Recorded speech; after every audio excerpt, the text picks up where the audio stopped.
655% Hysteria critical chance. Only heavy hit. No. Each. 655% Hysteria critical chance. Each. Yes! Hell yeah! Hey, come on, baby! Come on! Yes! Come on! Ah! Yes! Yes!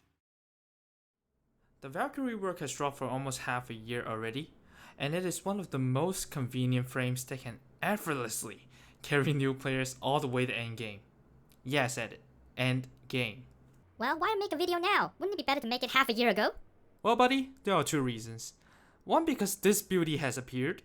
Every update now and then, Valkyr has been constantly receiving indirect buffs from newly added arcanes and mechanics.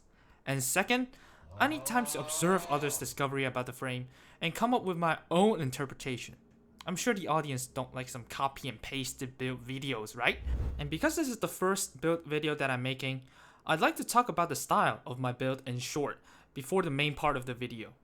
My frame build will prioritize having flexible weapon and companion choices, depending on your mission type, and you can swap around them freely. And I don't really consider the feasibility of my builds in level cap scenario, because this is top-down meaningless in most cases. I like to make builds that prioritize comfiness and be self-sufficient.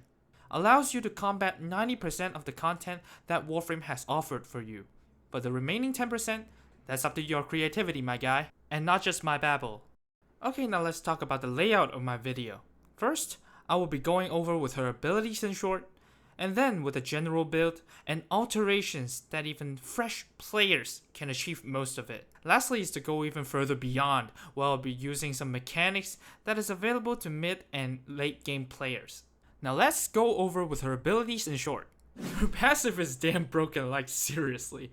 You can have up to 300% melee damage by gaining rage. You can get rage by simply killing enemies, assist in killing enemies, damaging enemies, and executing enemies using your melee. Also, you have conditional invulnerability if dying at or above 150% rage, all in one passive. Remember the part of having 300% melee damage at max rage. For the reason, I will go over with it later when I'm explaining my builds. Her first is grouping enemies up together, or you can be the friendliest neighborhood in the whole solar system. Her second gives you and your ally within affinity range the armor boost and attack boost based on your modded value of strength. Her third applies melee and melee only damage vulnerability effect to enemies, and also slowing them down and opening up them for finishers. Finally, her fourth is her Exalted Claw, which is my main way of playing Valkyr, dealing super high damage and drains your energy over time. Hence, in my usage of Valkyr, I'm always on my fourth and my second ability at all time, and mowing down enemies like this. Now let's on to the frame build. For the frame build, I will be explaining using some jargon, so if you're a new player or if you don't know the meaning, drop your questions in the comment section and I will try to answer them as much as I can. There are three major aspects that I need to fulfill in most of my builds: energy sustainability, offensive and defensive capability, and survivability. Then I will go even further beyond after all these factors are satisfied. And I will only use universal methods like Arcane Energize in specific frame builds, but not on Valkyr. For me, this is my build. Bruh. Oh, I'm missing 3 mods. Wait, no, don't dislike it just yet. I'll be going over in a minute. Okay, the first mod I wanted to talk about is Eternal War. Yes, her second ability is now recastable at any time, but in your general gameplay, do you really want to be spamming this ability every 40 seconds? Well, if you opt for more damage and convenience, you really shouldn't be dropping out Eternal War. Basically, this mod allows your war cry to snapshot temporary strength bonus, like Growing Power is one of the examples, others like Matterai Sling Strength buff, or Parazon Power Drains, or even Grimoire. Eternal War allows you to keep that strength buff to Warcry indefinitely as long as you're killing enemies. Strength affects 3 of her abilities, being the Armored and Speed bonus from her second, damage vulnerability from her third, and base damage of her fourth. Yes, the base damage.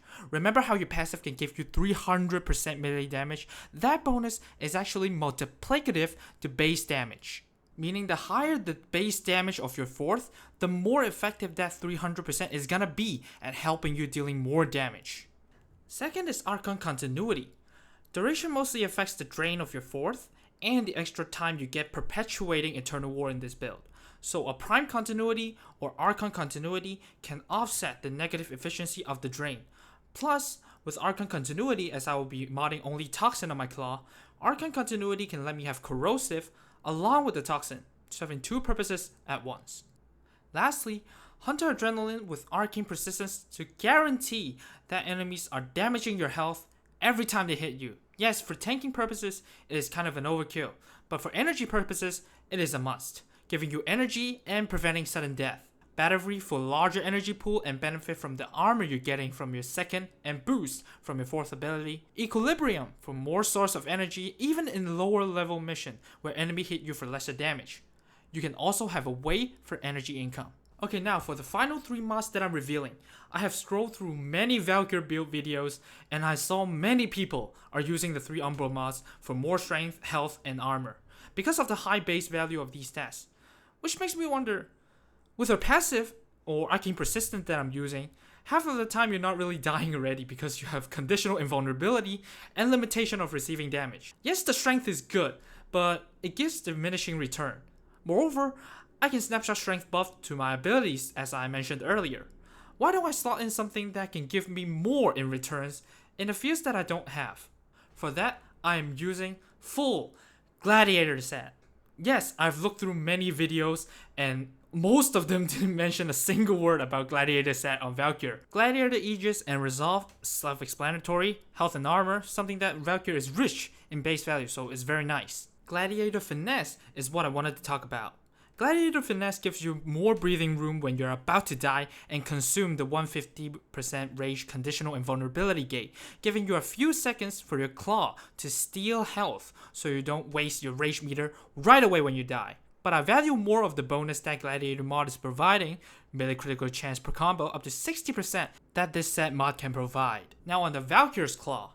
Valkyr's Claw has 50% base critical chance and it is the most out of all Exalted.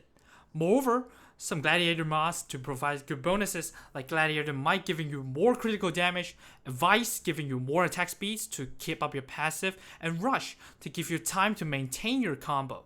To push the crit chance even further, I slotted in Blood Rush. With full rank Blood Rush, you can have an additional 40% critical chance per combo.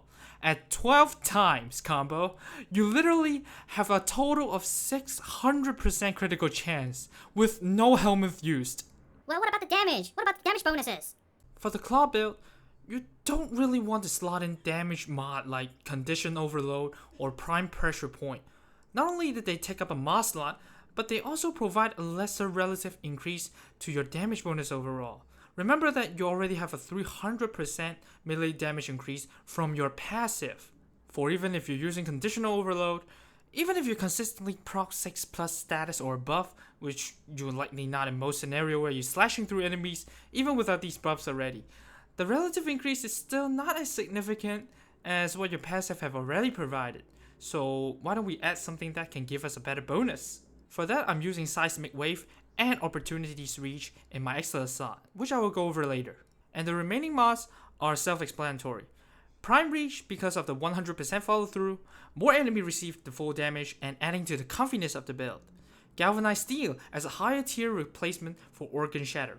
For people who are wondering, Sacrificial Steel does pull the critical tier to another level, but the overall performance, Galvanized Steel just better in terms of damage. Prime Fever Strike to proc Toxin and Corrosive provided by the Arcane Continuity occasionally. And because of the abysmal status chance, I recommend offloading the priming for your companion as it is much more reliable if you want it. But trust me, this build can do just fine without any priming. And why I will use Seismic Wave and Opportunities Reach, well here's why. Valkyr's Claw Heavy Attack is a slam attack, and Seismic Wave is multiplicative to overall melee damage. For my testing, it does apply to the slam damage that the heavy attack is doing, so as Naira Anguish bonuses in your frame build, adding another 150%, Opportunities Reach allow for a wider slam in Tenokai's attack, which in higher level content like Steel Path for example, you have no issue in getting Tennokai. For the Arcane, anything but melee influence. First reason, boring. Second reason, for the 10% status chance and you're already one-shotting the fodders, you hardly see melee influence is taken in effect. Well, what should we use then? For the first one, melee animosity, pulling your crit tier up to 2 tier more on your heavy slam attack and your Tennokai heavy attack. The second is melee crescendo, as my default recommendation choice of focus is Naramon. Crescendo allows for users in Madurai to boost the strength even more. Remember how I said that Valkyr's second and fourth ability snapshot the current strength? But mainly Crescendo needs finisher. No worries, as your third ability can open enemy up for a finisher. You can build up the stacks with ease in Endless Mission, or you can stick to Naramon for general purposes. And lastly, melee exposure. Theoretically, exposure gives you the most damage out of all the options that we had, but I find that casting abilities now and then for Valkyr is just too disrupting for a flow of usage, so most of the time, I stick with Animosity or Crescendo, and that's the whole build in general. If you're a new player, without consideration of Arcane choice or even Archon Shard choice, this set of frame build will do just fine. And this for the Claw build. The soul of the build is Gladiator set. Full set of Gladiator is expensive. Today is gonna be the day that the day is gonna be the day. Now with the build explained, time to push even further beyond. First I want to talk about the Helminth option. Sada, Nourish, Eclipse, Roar, they work. Yes, boringly they work. Even though I use Roar builds in my showcase, yes it does good damage, but for your playthrough, you may think it is very boring. And that's why in my usual build, I prefer using Tharos Strike from Stynax. Swap out Naira's Anguish for Power Drift to hit that 200% strength threshold for Tharos defense reduction. For your ability, you can apply defense strip and damage vulnerability at the same time. What more can you ask for? For the Arcane Shard, I'm using 5 Tau Forge Violet Shard. The most important two are using 2 Violet Shards to replace Equilibrium, so we can free up a mod slot, while keeping Gladiator set at full effect. Besides in my daily playthrough, I found that the energy of the build is sufficient enough for most of the time, so no worries on the energy part getting lost because you don't have full effect of Equilibrium. And now we have a flexible slot, we can add in Precision Intensify to boost our overall claw based damage, or even Tharos lethality, giving you more critical damage. And that wraps up about my comfy build of Valkyr. It is a blessing to see that DE is giving out quality rework for the older frames, like Nova and Oberon. I'm actually more hype in seeing older frames getting rework rather than getting a new frame. Anyway, that wraps up for the video, and this is actually the first time of me that making a video. So if you have any suggestions for videos like too much yapping from me or the videos too lengthy, feel free to leave it on the comment section. Subscribe if you want to see more of my content in the future. As for now, Raymond out, signing off.